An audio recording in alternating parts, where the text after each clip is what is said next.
Hey, what's going on? Ryan here with Intersection Records, and we're reviewing album again today, and it's one of the great albums from one of the great bands in the history of metal, and it's Invincible Shield, the brand new studio release from Judas Priest.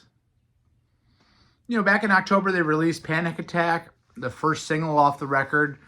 I think we were all blown away by that song and the intensity, the power, Rob's voice. They followed that up with a few other singles, and finally being able to sink my teeth into this record on Friday, March 6th. This thing is just great. This is a really cool record. It's a 52-minute album. It is produced by Andy Sneap. Guitar playing still by Glenn Tipton, even though he has Parkinson's. Richie Faulkner, who's had his own health issues, had a heart attack on stage a couple years ago. Ian Hill, founding member on bass, Rob Halford on vocals, and Scott Travis on drums. All songs are written by Faulkner, Tipton, and Halford. It's their 19th studio album, their first since 2018's Firepower. This is a lot better than Firepower. My only problem with the album is I do not like this cover. It looks like something that can be done on a computer very easily, and I don't understand the cover. It's really bad. Let's go through this thing track by track. This is a great record that holds up. This is going to sound crazy. This is going to hold up with anything in their discography, in my opinion. Opens up with Panic Attack. Some great little proggy synths, kind of in the beginning, that gives way to some insane riff. The production of Andy Sneap is so good on this record. This is one of the best sonically sounding albums I've heard in a long time. Travis's rumbles, Rob's screeches, the pre-chorus double bass by Scott is great. Twists and turns. They go out of their way to give you extra sections. I mean, little pre-choruses and outro choruses and middle eighths, little just nooks and crannies that you don't even almost pick up on the first listen. It's so good. It is so good, Panic Attack. The next song, The Serpent and the King, which was a single that came out a couple weeks ago. More riff magic. Glenn and Richie are just delivering the goods on this record. And good for them. Rob is doing what Rob does. He's 72 years old. His vocals on this record are absolutely unbelievable. Sounds fresh. Your head is almost blown off of your shoulders. It's hanging by a thread at this point. And then boom, the third song and title track, Invincible Shield, blows your dome completely off. Full flight, vintage, yet modern sounding Judas Priest. Not contrived though. They're not. Firepower I liked a lot, but this is a much better record. It's just Firepower is going to the Priest well, and trying to deliver.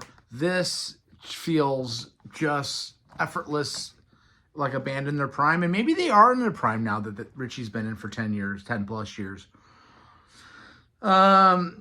Just Richie is a guitar god. The outro is so cool in this song. The doubling of guitars.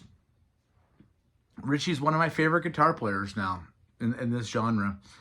Devil in the Skies is the next song. The foot's off the gas a little bit after 3 monsters in a row, but it's still stalking. It's still prodding. It's still hooky. It's still being produced by Andy Sneap, who's producing.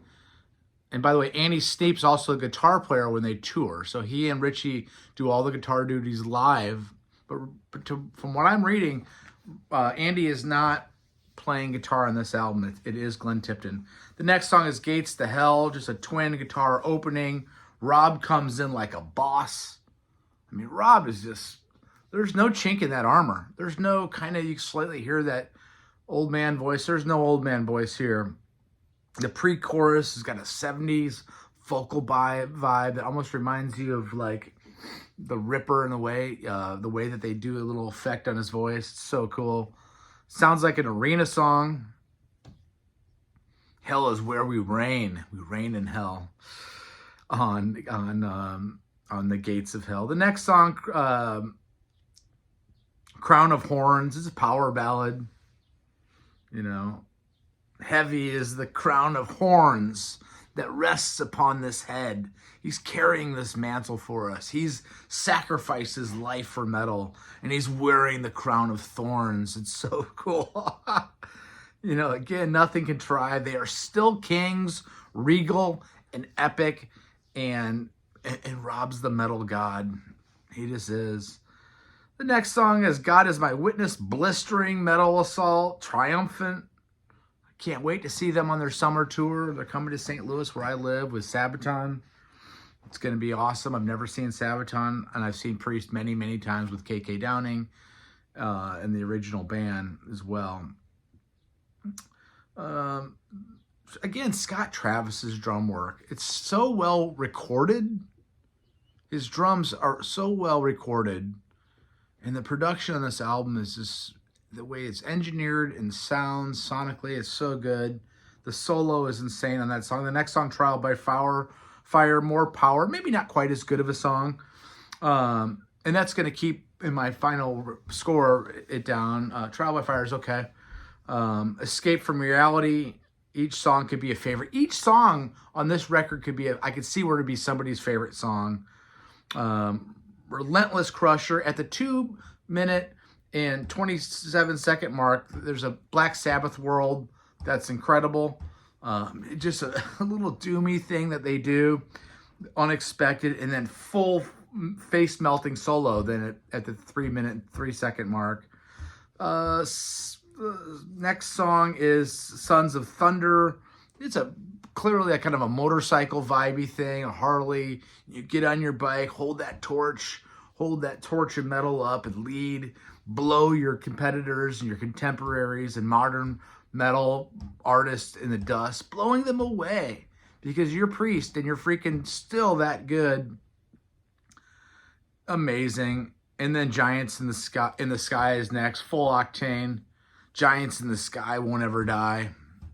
They are giants in the sky. There's an acoustic section at the 2-minute and 57-second mark that's cool. I kind of wish there was a little bit more acoustic.